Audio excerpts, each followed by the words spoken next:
नमस्कार दोस्तों, आप सभी का स्वागत है आपके YouTube चैनल नयनश्री क्लासेस में। आज मैं यहाँ पर आप सभी के साथ साइंस के कुछ क्वेश्चंस डिस्कस करूँगी जो कि आपके एग्जाम्स के पॉइंट ऑफ व्यू से काफ़ी ज़्यादा महत्वपूर्ण है।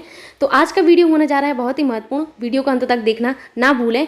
आज यहाँ पर आप देखेंगे वो सभी क्वेश्चन जिनके आपके एग्जाम में आने की पूरी संभावना है। तो आइए शुरुआत करते हैं आज के वीडियो की। आज का आपका पहला क्वेश्चन है, मानव मस्तिष्क कितने ग्राम का होता है? ऑप्शन है आपके 1350 ग्राम, 1230 ग्राम, 1200 ग्राम या फिर 1500 ग्राम। तो मानव मस्तिष्क जो है आपका, मानव मस्तिष्क का भार जो है आपका माना जाता है कितना? 1350 से लेके आपका 1450 ग्राम की मध्य माना जाता है। ठीक है, ग्राम में याद रखना है, ये ग्राम में दिया है आपको। 1350 ग्राम से 1450 ग्राम के बीच में मानव मस्तिष्क का भार माना जाता है। क्या आपको पता है कि महिलाओं के मस्तिष्क का भार कम होता है पुरुषों की तुलना में? शायद आप लोगों को लग रहा होगा ये तो बिल्कुल सच है, क्योंकि उनकी बुद्धि जो है घुटनों में होती है। ठीक है, लेकिन आज की महिलाएं इस बात को गलत साबित कर रही हैं। वो अब उनकी बुद्धि जो है घुटनों में नहीं रह गई है। लेकिन जो आपकी महिलाएं हैं, महिलाएं, इनके जो मस्तिष्क का भार माना जाता है महिलाओं की तो उनका माना जाता है 1350 ग्राम माना जाता है। वहीं पुरुषों का कितना माना जाता है? तो पुरुषों का माना जाता है आपका 1450 ग्राम जो है माना जाता है। लेकिन एक हम लोग जब एवरेज देखते हैं तो एवरेज में हम पुरुष और महिलाओं को दोनों को साथ में काउंट करते हैं। तो जो आपका भार माना जाता है मस्तिष्क का, वो माना जाता है आपका 1350 से लेके 1450 ग्राम माना जाता है। याद रखना है। अब यहाँ पर आपको एक चीज़ इंपॉर्टेंट ये जाननी है कि छठवीं वर्ष का जो बालक होता है, यानी कि छठवें वर्ष का जो बालक होता है, उसके मस्तिष्क का भार कितना होता है? 1250 ग्राम होता है। वेरी वेरी इंपॉर्टेंट, छठवें वर्ष के बालक का भार, मस्तिष्क का भार 1250 ग्राम होता है, जो कि एक प्रौढ़ व्यक्ति के मस्तिष्क का 90% होता है। क्योंकि प्रौढ़ व्यक्ति के मस्तिष्क का भार कितना होता है? 1350 ग्राम से लेके आपके 1450 ग्राम के मध्य होता है। तो प्रौढ़ व्यक्ति के 90% जो है आपका डेवलप होता है छठवें वर्ष में, यानी कि बाल्यावस्था की शुरुआत में ही आपका जो है डेवलप हो जाता है माइंड 90%। ठीक है, याद रखना है कि छठवें वर्ष में बालक के मस्तिष्क का भार प्रौढ़ व्यक्ति के मस्तिष्क का 90% जो है पूरा हो जाता है। तो यहाँ पर आप क्वेश्चन का आंसर समझ गए होंगे कि मानव मस्तिष्क जो है आपका 1350 ग्राम का होता है, इसीलिए ऑप्शन 1 एकदम करेक्ट होगा। चलते हैं नेक्स्ट क्वेश्चन की ओर, जो कि बहुत ही ज़्यादा इंपॉर्टेंट है कि पेसमेकर का संबंध है किडनी से, दिमाग से, पाँव से या फिर हृदय से। पेसमेकर क्या है? ये पेसमेकर जो है हृदय की धड़कन को नियंत्रित करता है। किसको? हृदय जो होता है हृदय की धड़कन को नियंत्रित करता है।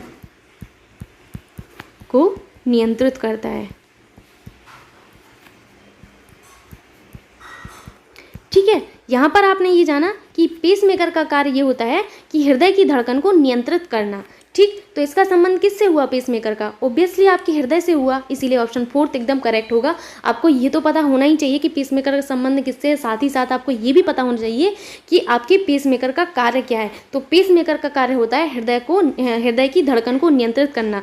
देखिए, आपकी परीक्षा में क्वेश्चन कई तरीके से पूछा जा सकता है। ठीक है, तो आपको तैयार रहना है कि अगर हमने एक क्वेश्चन पढ़ा है तो उसको अपने माइंड में किसी और तरीके से फ्रेम करिए उस क्वेश्चन को, और उस क्वेश्चन को सोचिए, तो आपकी तैयारी बहुत अच्छी होगी, एक अच्छे लेवल पर होगी, और आप अपने आप को बहुत अच्छी तरीके से ऐसे स्टेज पर पाएंगे कि आपको लगेगा हाँ मेरा सब कुछ तैयार है। ठीक है, तो अपने माइंड में क्वेश्चन फ्रेम किया करिए आप लोग। चलते हैं नेक्स्ट क्वेश्चन की ओर। नेक्स्ट क्वेश्चन है आपका कि विटामिन सहायता नहीं करता। पहले तो ये देखना है कि नहीं करता है, ये पूछा गया है। ठीक है, ऑप्शन है आपकी पाचन क्रिया में, रोगों से रक्षा करने में, उपापचय में आभिजक के रूप में या फिर ऊतकों में एंजाइम के निर्माण में। तो विटामिन जो होते हैं आपकी पाचन क्रिया में सहायता करते हैं, रोगों से रक्षा करने में तो बिल्कुल सहायता करते हैं, साथ ही साथ आपके उपापचय में आभिजक के रूप में भी कार्य करते हैं, लेकिन ऊतकों में एंजाइम के निर्माण में जो है आपके विटामिन सहायक नहीं होते हैं, इसीलिए ऑप्शन 4 एकदम इनकरेक्ट होगा। ठीक है, यहाँ पर मैं आपको एक चीज़ बताना चाहूँगी, ये जो एंजाइम है, ये एंजाइम जो है आपके शरीर में नेचुरली बनते हैं, स्वाभाविक तौर से उत्पन्न होते हैं। ये एंजाइम कैसे होते हैं? स्वाभाविक रूप से उत्पन्न होते हैं, मतलब इनको किसी को बनाना नहीं पड़ता है एंजाइम को। ये जो है अपने आप आपकी बॉडी में स्वाभाविक रूप से उत्पन्न होते हैं, स्वाभाविक रूप से बनते हैं। यहाँ पर आपको एक चीज़ बहुत ही इंपॉर्टेंट जो मैं बताने जा रही हूँ वो ये है कि जो एंजाइम है ये आपके 90% एंजाइम जो है आपके प्रोटीन से बने होते हैं। वेरी वेरी इंपॉर्टेंट, कई बार एग्जाम में आता है कि एंजाइम बने होते हैं, तो एंजाइम आपके प्रोटीन से बने होते हैं। 99% सॉरी 90% नहीं 99% एंजाइम ऐसे होते हैं जो आपकी प्रोटीन से ही बने होते हैं। तो याद रखना है कि एंजाइम हमारे प्रोटीन से बने होते हैं। इनका इनका कार्य क्या है एंजाइम का? एंजाइम का कार्य बहुत इंपॉर्टेंट है। ये जो एंजाइम होते हैं ये जो हैं आपकी विषाक्त पदार्थों को नष्ट करते हैं। जो आपके जो विषाक्त पदार्थ होते हैं खाने में, तो उन विषाक्त पदार्थों को नष्ट करने का कार्य आपके एंजाइम्स का होता है, को नष्ट करना। ठीक है, साथ ही साथ इनका दूसरा जो कार्य होता है, दूसरा कार्य होता है जो आपका खाद्य पदार्थ होते हैं आपकी पाचन क्रिया में, खाद्य पदार्थ जो होते हैं, खाद्य पदार्थों को तोड़ने का काम जो है आपकी इन एंजाइम्स का होता है, यानी कि खाद्य कणों को तोड़ना। ठीक, ये जो दो कार्य हैं आपको याद रखना है एंजाइम के बारे में, जो कि बहुत ज़्यादा इंपॉर्टेंट है कि विषाक्त पदार्थों को नष्ट करना एंजाइम का कार्य है, साथ ही साथ खाद्य कणों को तोड़ना, यानी कि जो आपकी पाचन क्रिया में जो आपके खाद्य कण होते हैं उन सबको तोड़ने का काम आपके जो है एंजाइम्स करते हैं। ठीक है, यहाँ पर आपने विटामिन के कार्य नहीं है ये आपको देखना था, तो ये है आपका ऊतकों में एंजाइम का निर्माण। ये आपके विटामिन का कार्य नहीं होता क्योंकि एंजाइम्स का निर्माण आपकी बॉडी में स्वाभाविक रूप से होता है। ठीक है, चलते हैं नेक्स्ट क्वेश्चन की ओर। आई होप यहाँ तक आपको दो चार जितने भी क्वेश्चन हुए समझ में आए होंगे। आपका नेक्स्ट क्वेश्चन है, कौन सा विटामिन वसा में घुलनशील होता है? विटामिन के, विटामिन सी, विटामिन B1 या फिर विटामिन B2। बताना है कौन सा विटामिन जो है आपके वसा में घुलनशील है। आपके विटामिन जो है आपके दो कैटेगरी में डिवाइड किए गए हैं। एक विटामिन वो होते हैं जो आपके जल में घुलनशील होते हैं, जल में। दूसरे होते हैं आपके वसा में। ठीक है, जो जल में घुलनशील विटामिन है वो है आपकी विटामिन B और C। ठीक है, इस तरीके से याद रखिए, जल में घुलनशील विटामिन B, C, बाकी की बची हुई आपके वसा में घोल देना है, यानी कि A, D, E, K। ये जो विटामिन है ये आपके वसा में घुलनशील है, वहीं विटामिन B और C आपके जल में घुलनशील विटामिन है। याद रखना है, ये क्वेश्चन आपका कई एग्जाम्स में आता है कि जल में घुलनशील विटामिन कौन कौन से हैं या फिर वसा में घुलनशील विटामिन कौन कौन से हैं। तो आपको बताना था कि वसा में घुलनशील विटामिन कौन से हैं। तो यहाँ पर आपने देखा कि विटामिन B का मतलब है B की जितनी भी कैटेगरी हैं, विटामिन B के कई सारी कैटेगरी है ना, जैसे B1 हुआ, B2 हुआ, तो ये जो है आपके विटामिन B जो है आपके विटामिन सारे के सारे B, इसके जितने भी विटामिन B के आप आगे देखते होंगे, B12 जितने भी आप देखेंगे, ये सारे विटामिन आपके जल में घुलनशील माने जाएंगे। ठीक है, यानी कि विटामिन B1, विटामिन B2 आपके जल में घुलनशील विटामिन है, विटामिन C आपका जल में घुलनशील विटामिन है, लेकिन विटामिन K आपका जो है वसा में घुलनशील विटामिन है। ध्यान से सुनिए, आपको सिर्फ ये नहीं मानना है कि विटामिन B ही आपका जल में घुलनशील है। विटामिन B के जितने भी आप कैटेगरी पढ़ते हैं, जैसे विटामिन B1, B2, आप आगे पढ़ते हैं V12, V5, ये सभी के सभी विटामिन जो हैं आपके जल में घुलनशील माने जाएंगे। ठीक है, आई होप यहाँ पर आप समझ गए होंगे। चलते हैं नेक्स्ट क्वेश्चन की ओर। क्वेश्चन है आपका, खाद्य ऊर्जा किसके द्वारा प्रदर्शित की जाती है? कैलोरी, किलोग्राम, मीटर या इनमें से कोई नहीं। तो जो आपकी खाद्य ऊर्जा है वो आपकी कैलोरी में प्रदर्शित की जाती है। किसमें? कैलोरी में प्रदर्शित की जाती है। नेक्स्ट क्वेश्चन है आपका, लैगरहैंस की दूपिकाओं से इंसुलिन का स्राव होता है जो स्थित होती हैं। आपको बताना है कि जो लैगरहैंस की दूपिकाएं हैं जिनसे इंसुलिन का स्राव होता है, ये जो लैगरहैंस की दूपिकाएं हैं ये कहाँ पर स्थित होती हैं? मस्तिष्क में, यकृत में, आमाशय में या अग्न्याशय में। बताना है लैगरहैंस की दूपिकाएं कहाँ स्थित होती हैं। तो ये जो हैं आपकी स्थित होती हैं अग्न्याशय में। कहाँ पर? अग्न्याशय में आपकी लैगरहैंस की दूपिकाएं स्थित होती हैं। अब यहाँ पर मैं आपको अग्न्याशय के बारे में काफ़ी सारी चीज़ें बताऊँगी जो कि आपको नोट करना है अच्छे से। अग्न्याशय एक मिश्रित ग्रंथि है। क्या है? मिश्रित ग्रंथि। ठीक है, अग्न्याशय क्या है? एक मिश्रित ग्रंथि है। अग्न्याशय से जो है आपका स्राव होता है इंसुलिन हार्मोन का। इंसुलिन क्या है? इंसुलिन एक हार्मोन होता है। ठीक है, इंसुलिन हार्मोन। देखिए, कोई ना कोई ग्रंथि कोई ना कोई हार्मोन स्रावित करती है। इसी तरीके से आपका जो अग्न्याशय है एक मिश्रित ग्रंथि है जो आपके इंसुलिन हार्मोन को जो है स्रावित करती है। किसको? इंसुलिन हार्मोन को। ठीक, ये जो इंसुलिन हार्मोन होता है ये बहुत ही खतरनाक होता है। इसकी कमी अगर रहे तो भी दिक्कत है, अगर ये कम मात्रा में स्रावित होता है तो भी दिक्कत है, और अधिक मात्रा में अगर स्रावित हो जाता है तो भी दिक्कत है। ठीक है, इसकी कमी मतलब इसकी कमी से क्या होता है और इसकी अधिकता से क्या होता है ये जानेंगे हम लोग। वैसे मैं आपको पिछले वीडियो में बता चुकी हूँ, लेकिन यहाँ पर जानने में कोई बुराई नहीं है, आपका रिवीजन हो जाएगा और जिन्होंने नहीं देखा होगा वो भी यहाँ पर जान जाएंगे। तो इसकी कमी से होता क्या है? रक्त में ग्लूकोज जो है बढ़ जाता है। मैं यहाँ पर लिख देती हूँ, रक्त में ग्लूकोज क्या होता है? इंक्रीज हो जाता है। ठीक है, रक्त में जब ग्लूकोज इंक्रीज होता है तो होता क्या है? आपको एक जो है हाइपर ग्लाइसीमिया हो जाता है। आपको नहीं, जो लोग ध्यान नहीं देते उनको होता है। भगवान करे कि आप सभी को कुछ ना हो, आप लोग स्वस्थ रहें। मैं लिख देती हूँ हाइपर ग्लाइसीमिया। ठीक ठीक है। ये जो हाइपरग्लासीमिया है इसे ही क्या कहा जाता है, इसे ही मधुमेह, डायबिटीज़ कहा जाता है। याद रखना है, हाइपरग्लासीमिया को ही आपके डायबिटीज़ या मधुमेह कहा जाता है। वहीं अधिकता से क्या होता है, तो अधिकता से होता है आपकी रक्त में ग्लूकोज जो है डिक्रीज़ हो जाता है, यानी कम हो जाता है। यहाँ पर लिख देती हूँ रक्त में ग्लूकोज, आप समझ जाना यहाँ पर ग्लूकोज यहाँ पर मैं डिक्रीज का साइन बना दे रही, यानी कि आपके इंसुलिन हार्मोन अधिक जब स्रावित होता है आपकी बॉडी में तो आपका होता क्या है, रक्त में ग्लूकोज जो है आपका डिक्रीज हो जाता है। रक्त में ग्लूकोज डिक्रीज होता है तो आपको जो है एक बीमारी है जिसका नाम है हाइपोग्लासीमिया। हाइपोग्लासीमिया नामक एक जो है बीमारी हो जाती है। ठीक है, ये जो इंसुलिन है, इस इंसुलिन की खोज की थी आपके बेटिंग एवं बेस्ट ने। किसने की थी, बेटिंग एवं बेस्ट ने की थी। वेरी वेरी इंपॉर्टेंट, बेटिंग एवं बेस्ट, ये जो दो वैज्ञानिक थे आपके, इन्होंने जो है खोज की थी आपके क्या कहते हैं, इंसुलिन हार्मोन की, बेटिंग एवं बेस्ट। ठीक है, याद रखना है आपको। अब यहाँ पर आपको एक चीज़ और जाननी है, जो ये अग्न्याशय है, अग्न्याशय से एक अग्न्याशय रस भी स्रावित होता है। क्या स्रावित होता है, अग्न्याशय रस। ठीक है, ये जो अग्न्याशय रस है इसमें आपके एंजाइम होते हैं। ये एंजाइम बहुत ही ज़्यादा इंपॉर्टेंट है, बहुत ज़्यादा इंपॉर्टेंट है। इन एंजाइम को आपको बिल्कुल अच्छे से तैयार करना है। कौन कौन से एंजाइम है, अग्न्याशय रस से स्रावित जो आपके एंजाइम होते हैं वो एंजाइम है आपके trypsin, lipase, amylase. Trypsin, lipase, trypsin, lipase, and third है आपका एमाइलेज।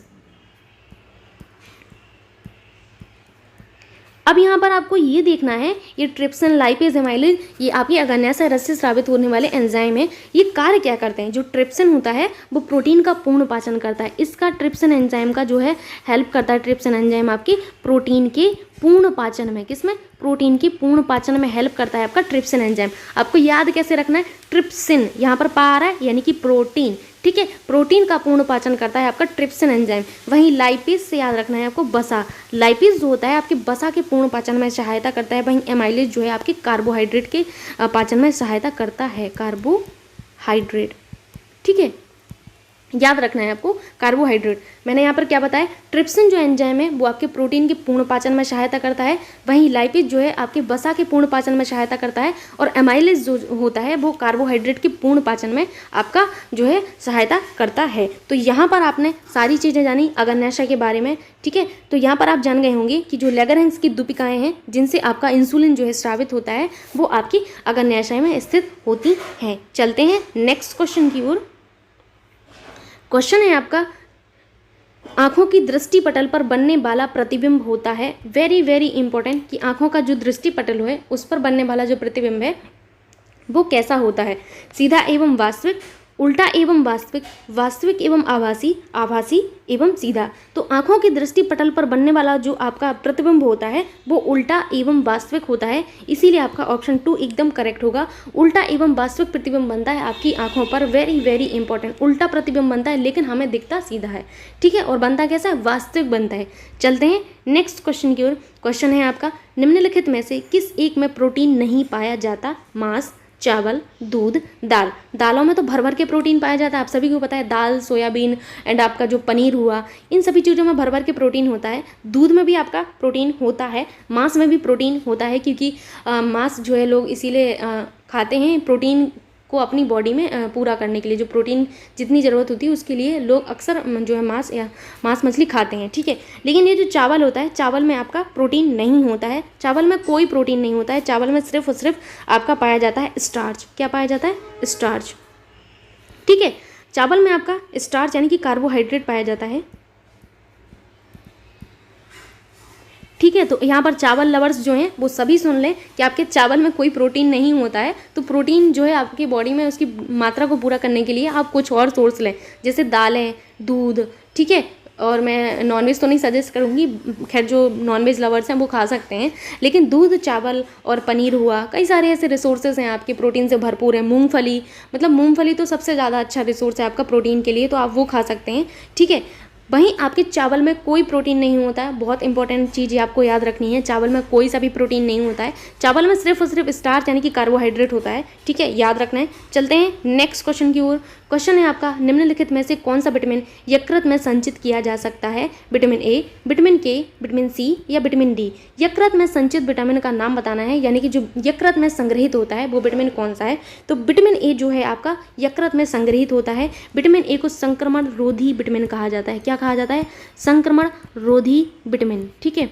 संक्रमण रोधी विटामिन जो होता है वो होता है आपका विटामिन ए, ठीक है। वेरी वेरी इंपॉर्टेंट, एग्जाम में सीधा सीधा पूछा जाता है कि रोगों से रक्षा करने वाला विटामिन कौन सा है? तो विटामिन ए है। संक्रमण रोधी विटामिन कौन सा है? विटामिन ए है। इन्फेक्शन से कौन सा आपका विटामिन बचाता है? इन्फेक्शन से हमारी रक्षा करता है विटामिन ए। इसीलिए आपके शरीर में विटामिन ए जो है आपकी जो जितनी मात्रा है आपके शरीर को चाहिए है वो उतनी मात्रा आपकी जो है बॉडी में होनी चाहिए। इसलिए विटामिन ए बहुत ही महत्वपूर्ण है। विटामिन ए के स्रोत हैं आपके गाजर हुआ, मछली का यकृत तेल हुआ, ये सारे आपके विटामिन ए से भरपूर चीज़ें होती हैं। नेक्स्ट आपका है क्वेश्चन कि पके आम में कौन से विटामिन होता है? वेरी वेरी इंपॉर्टेंट आपको बताना है। जो पका आम है जो कि आप सभी का फेवरेट है, पके हुए आम का कौन सा विटामिन होता है, ठीक है, बताना है। Vitamin A, vitamin B, vitamin C या विटामिन डी, ठीक है, इंपॉर्टेंट क्वेश्चन है।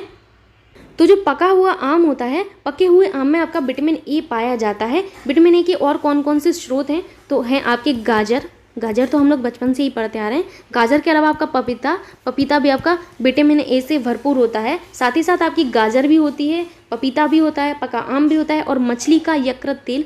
इंपॉर्टेंट इनमें से सबसे ज़्यादा मछली का यकृत तेल है, क्योंकि एग्जाम में यही पूछा जाता है कि मछली के यकृत तेल कौन से विटामिन से भरपूर होता है? मछली का यकृत तेल, ठीक। ये जो है आपके जो है विटामिन ए के स्रोत हैं, ठीक है।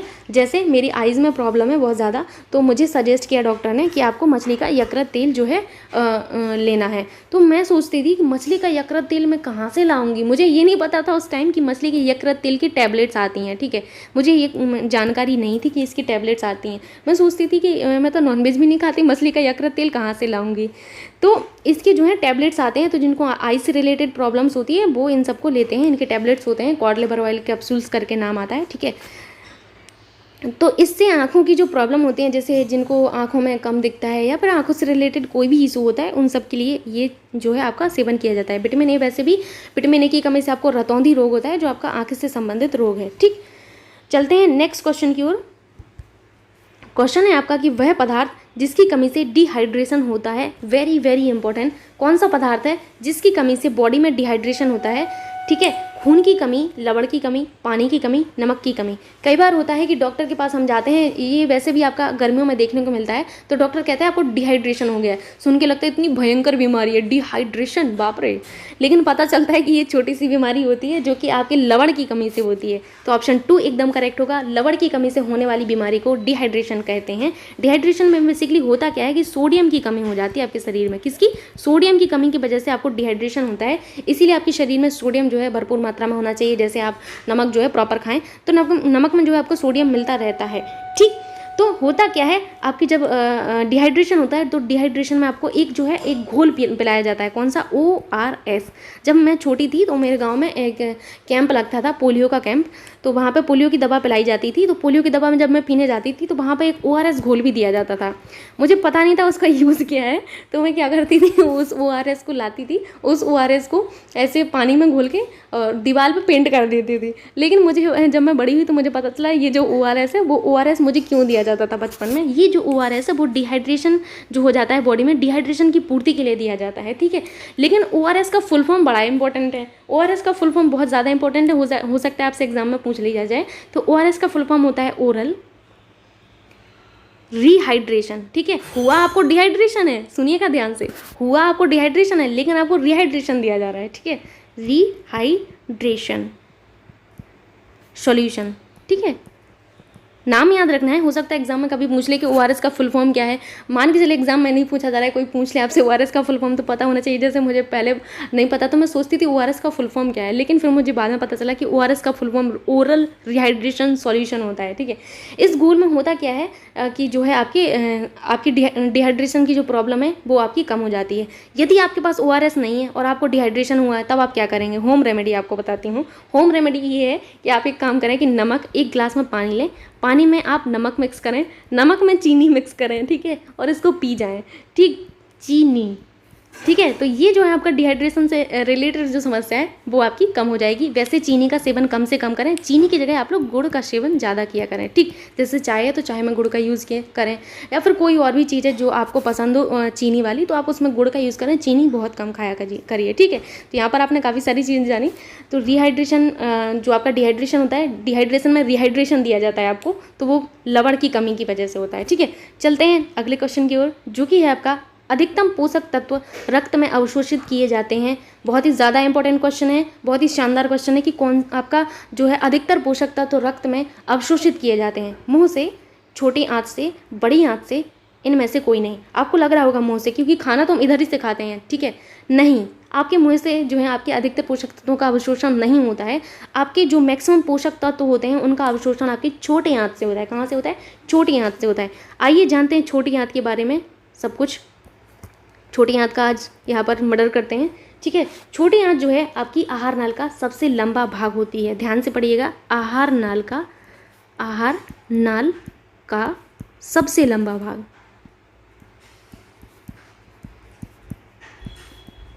इतना कितना लंबा भाग होता है छोटी आंत? तो ये जो आपका है 6 से 10 मीटर। आप सोच सकते हैं कि 6 से 10 मीटर जो है आपका जो है छोटी आंत होती है। इतना तो इंसान लंबा नहीं होता, उतना छोटी आंत इतनी लंबी होती है, ठीक है। 6 से 10 मीटर जो है आपका जो है छोटी आंत की लंबाई मानी जाती है। वेरी वेरी इंपॉर्टेंट, आहार नाल का सबसे लंबा भाग छोटी आंत, लंबाई 6 से 10 मीटर, ठीक। ये जो छोटी आंत है, छोटी आंत कार्य क्या करती है? तो यहाँ पर आप देखेंगे कि छोटी आंत जो है भोजन का पूर्ण रूप से पाचन एवं अवशोषण करती है। क्या करती है? भोजन का पूर्ण रूप से पाचन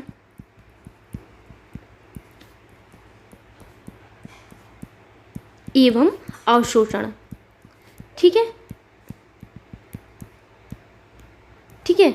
तो अब आप सोच रहे होंगे कि भोजन का पाचन तो छोटी आंत ने कर लिया, हम भोजन के अलावा और भी चीज़ें खाते हैं, जैसे पानी खाते हैं। जी हाँ, पानी को खाया करिए, पिया मत करिए।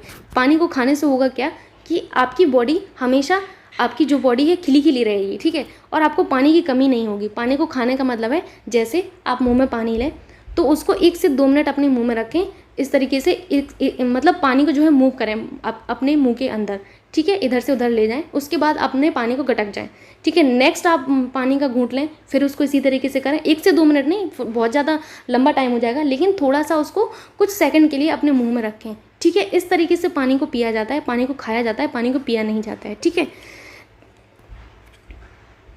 अब यहाँ पर आपने जाना कि भोजन का तो पूर्ण पाचन आपकी छोटी आंत ने कर लिया, हम पानी का पाचन कहाँ से करेंगे? तो ये आप बाद में देखेंगे कि पानी का पाचन यानी कि पानी का अवशोषण कौन करता है। पानी का अवशोषण भी तो देखना है, खाना तो आपकी छोटी आंत पचा ले गई, छोटी आंत ने अवशोषण भी कर लिया, ठीक। भोजन का जो आपका सर्वाधिक पाचन है वो कहाँ होता है? वो आपकी छोटी आंत में होता है। वेरी वेरी इंपॉर्टेंट, भोजन का सर्वाधिक पाचन,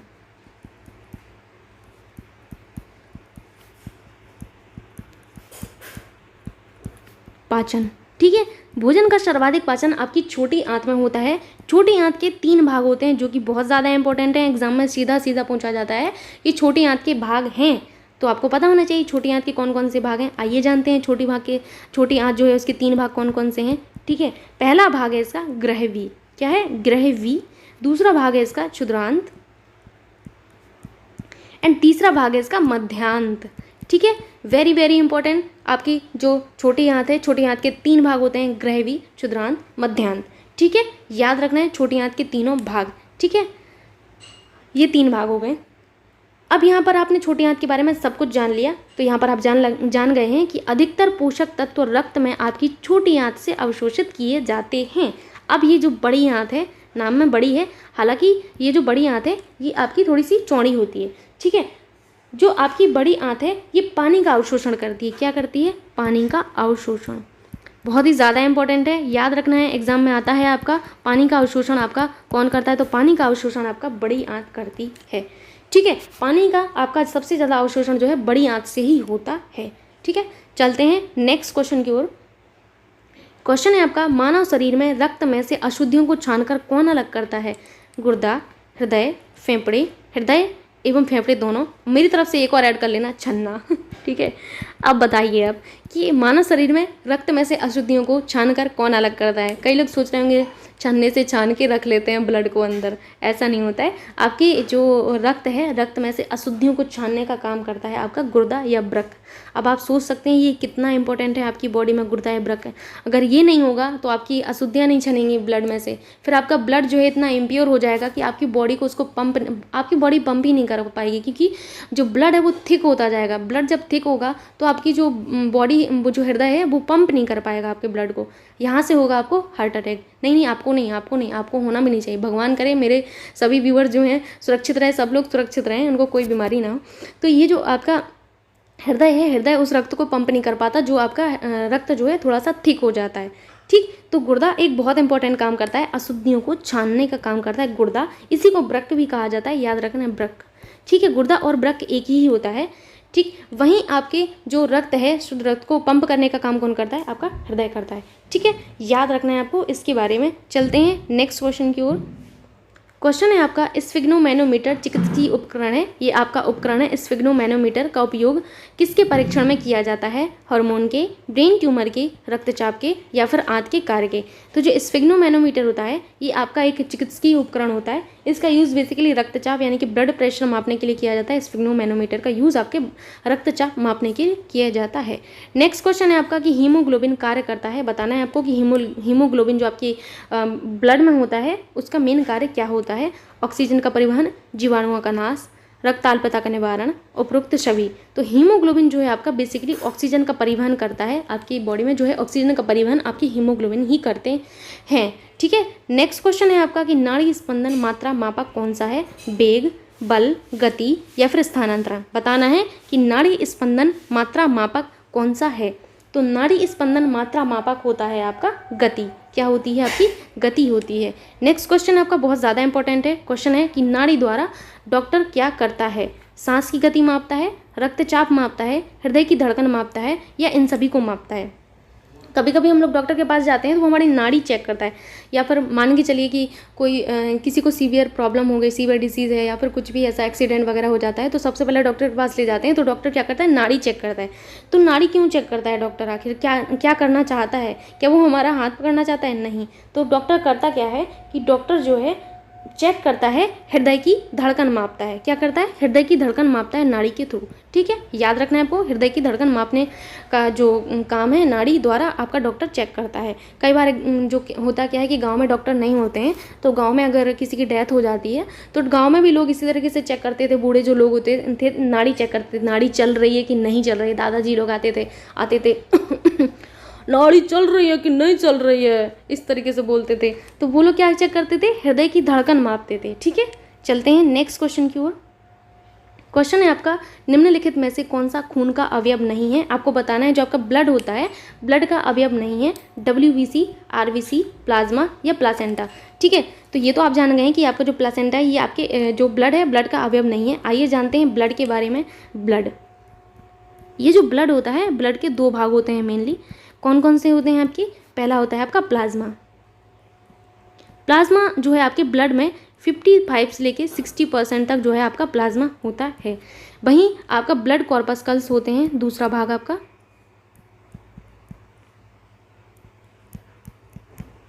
ठीक है, ये आपके 45% होते हैं, आपके 45 से लेके आपके 40% तक होते हैं।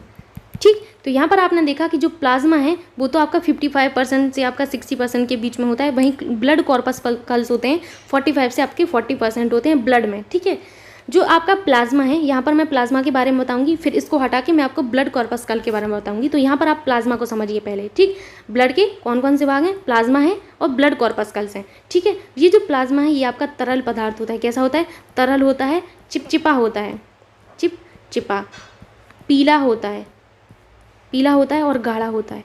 अब यहाँ पर आपको एक चीज़ जानना है, जो आपके प्लाज्मा है, प्लाज्मा का जो पीला रंग है वो आपके किस प्रोटीन की वजह से होता है? Very very important. प्लाज्मा का पीला रंग जो है आपकी कोलेजन प्रोटीन की वजह से होता है। क्या? कोलेजन प्रोटीन, एक प्रोटीन है, इसका नाम है कोलेजन। कोलेजन प्रोटीन की वजह से प्लाज्मा का जो रंग है वो आपका हल्का पीला होता है। ये जो प्लाज्मा है, प्लाज्मा में आपका 90% तक, मतलब प्लाज्मा का जो मेन कंपोनेंट है वो आपका जल है। 90 से 92% तक तो आपका जो है इसमें जल पाया जाता है। ठीक है, प्लाज्मा के बारे में अभी थोड़ा सा और रह गया है, यहाँ पर मैं बता देती हूँ, इस तरीके से लिख देती हूँ पहले तो। प्लाज्मा आपका कितना परसेंट है आपकी बॉडी में, आपकी ब्लड में, सॉरी, 55 से लेकर 60% तक आपका जो है प्लाज्मा होता है। इस प्लाज्मा में 90% तक तो आपका जल होता है। कितना? 90 से 92% आपका जल होता है। ठीक, यानी कि प्लाज्मा में जो आपका सबसे ज़्यादा मात्रा में क्या होता है, कई बार एग्जाम्स में आता है कि प्लाज्मा में सर्वाधिक मात्रा में होता है, क्या होता है? जल होता है। ठीक है, बचा हुआ कितना है? बचा हुआ जितना भी परसेंट रहता है उसमें आपका कुछ और भी खनिज होते हैं, उनमें आपका खनिज के अलावा 7% जो है आपका प्रोटीन होता है। प्रोटीन आपके 7% होते हैं। कौन से प्रोटीन होते हैं आपके प्लाज्मा में? तो प्लाज्मा में आपके बेसिकली 2 प्रोटीन होते हैं। कौन कौन से? एल्ब्यूमिन, वेरी वेरी इंपॉर्टेंट कि आपके प्लाज्मा में कौन कौन से 2 प्रोटीन है? एल्ब्यूमिन और ग्लोब्यूलिन। ये दो प्रोटीन है, ये आपके प्लाज्मा में होते हैं, ग्लोब्यूलिन। ठीक, ये दो प्रोटीन है, एल्ब्यूमिन और ग्लोब्यूलिन, ये आपके प्लाज्मा में होते हैं। यहाँ पर आपने प्लाज्मा के बारे में सारी चीज़ें जानी कि ब्लड है, ब्लड में प्लाज्मा आपका 55 से लेकर 60% होता है। प्लाज्मा में 90% तक जल होता है। प्लाज्मा एक तरल, चिपचिपा और गाढ़ा और पीला आपका पदार्थ होता है। इसका पीलापन कोलेजन की वजह से होता है। कोलेजन एक प्रोटीन होता है। ठीक है, आपके प्रोटीन जो है 7% होते हैं प्लाज्मा में, क्योंकि 90% तो जल होता है। 7% आपका कितना प्रोटीन हुआ? कितना हो गया? 97 हुआ। 97% हुआ। बचा हुआ 3% इसमें कुछ और भी रहता है, खनिज वगैरह रहते हैं। ये जो 7% है ये प्रोटीन होते हैं। तो कौन से प्रोटीन है? एल्ब्यूमिन और ग्लोब्यूलिन आपके प्रोटीन होते हैं। आइए जानते हैं ब्लड का जो दूसरा कंपोनेंट है वो कौन सा है। आपने प्लाज्मा के बारे में जान लिया, ठीक है, जो कि आपका 55% था। अब यहाँ पर हम लोग जानते हैं ब्लड कॉर्पस्कल्स के बारे में। ब्लड कॉर्पस्कल्स, ठीक है, ब्लड कॉर्पस्कल्स जो आपकी 45% होती हैं, इनके बारे में जानते हैं। इनमें आपका पहला होता है WBC, यानी कि वाइट ब्लड सेल्स, जिन्हें क्या कहा जाता है? इन्हें कहा जाता है आपका इरिथ्रोसाइट्स कहा जाता है। इरिथ्रोसाइट्स, मैं आपको पहले भी ये बता चुकी हूँ, इरिथ्रोसाइट्स। इरिथ्रोसाइट किसको कहा जाता है? आपके WBC को कहा जाता है। और आपके RBC को क्या कहा जाता है? RBC को कहा जाता है आपकी ल्यूकोसाइट्स कहा जाता है। ठीक है, बाकी का आपका क्या होता है? बाकी का आपका होता है प्लेटलेट्स होती हैं, प्लेटलेट्स। ठीक, तो याद रखना है आपके WBC होते हैं, RBC होते हैं। ब्लड कॉर्पस्कल्स में क्या आता है आपका? RBC, WBC और आपकी प्लेटलेट्स आती हैं। ठीक है, याद रखना है। ये आपने ब्लड के बारे में सारी चीज़ें जानी। एंड नेक्स्ट क्वेश्चन है आपका, प्रतिरक्षी कहाँ पर बनते हैं? बताना है आपको प्रतिरक्षी कहाँ पर बनते हैं? यकृत में, प्लीहा में, लसिका में या लाल अस्थि मज्जा में। क्वेश्चन बहुत इंपॉर्टेंट है। आपके जो प्रतिरक्षी हैं ये कहाँ बनते हैं? तो ये जो प्रतिरक्षी हैं ये आपकी अस्थि मज्जा में बनते हैं। कहाँ पर? लाल अस्थि मज्जा में आपके प्रतिरक्षी बनते हैं। ये करते क्या हैं? ये जो प्रतिरक्षी हैं ये हमारी रोगों से रक्षा करते हैं। रोगों से रक्षा करने का काम आपके प्रतिरक्षी का होता है। ये जो प्रतिरक्षी हैं ये आपके प्रोटीन के बने होते हैं। किसके बने होते हैं? प्रोटीन के बने होते हैं। याद रखना है, प्रतिरक्षी किसके बने होते हैं? प्रोटीन के बने होते हैं। ठीक है, चलते हैं नेक्स्ट क्वेश्चन की ओर। क्वेश्चन है आपका, इनमें से सबसे कम आग पकड़ने में प्रवृत्त है टेरिकॉट, सूत, रेयॉन या फिर आपका नायलॉन। बताना है कि इनमें से कौन सा है जो सबसे कम आग पकड़ता है। तो जो आपका सूत होता है ये आपका सबसे कम आग पकड़ता है। ठीक है, नेक्स्ट क्वेश्चन पर चलते हैं।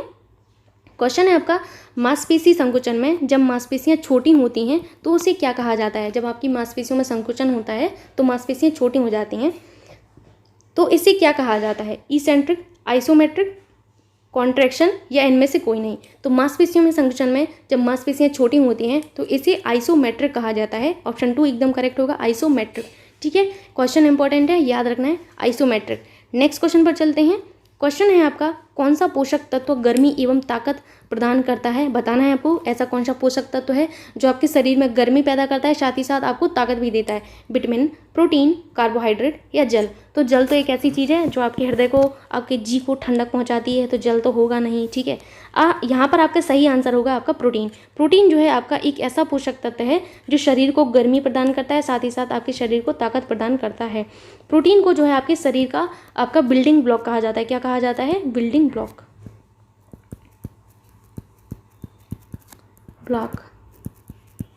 ठीक, ये जो बिल्डिंग ब्लॉक है किसको कहा जाता है? प्रोटीन को कहा जाता है। प्रोटीन की खोज इंपॉर्टेंट बनती है क्योंकि इनकी खोज किसी और ने की थी, वहीं इनको जो नाम है किसी और ने दिया था। ठीक है, नाम। खोज किसने की थी? तो खोज की थी जे बर्जीलियस ने। और इनका नाम क्या है? इनका नाम रखा था लूनिन ने। प्रोटीन का नाम लूनिन ने रखा था, वहीं प्रोटीन की खोज जे बर्जीलियस ने की थी। प्रोटीन की इकाई क्या है? प्रोटीन की इकाई का नाम है एमिनो अम्ल। एमिनो अम्ल, ठीक है, एमिनो अम्ल आपकी प्रोटीन की इकाई का नाम है। प्रोटीन के कार्य क्या हैं? प्रोटीन के कार्य हैं आपके नए अंगों का निर्माण। नए अंगों का निर्माण आपके शरीर में कौन करता है? तो नवीन अंगों का निर्माण आपके प्रोटीन करते हैं। ठीक है, और आपके कटे फटे जो अंग होते हैं, कटे फटे अंगों की मरम्मत। अब कटे फटे अंग हैं तो इनकी मरम्मत करनी पड़ेगी, कोई ना कोई तो मरम्मत करेगा ना शरीर में, तभी तो आपकी बॉडी बन पा रही है। ठीक है, तो कटे फटे अंगों की मरम्मत करना आपकी प्रोटीन का कार्य है। नए अंगों का निर्माण करने का काम प्रोटीन का कार्य है। प्रोटीन को आपके शरीर का बिल्डिंग ब्लॉक कहा जाता है, याद रखना है।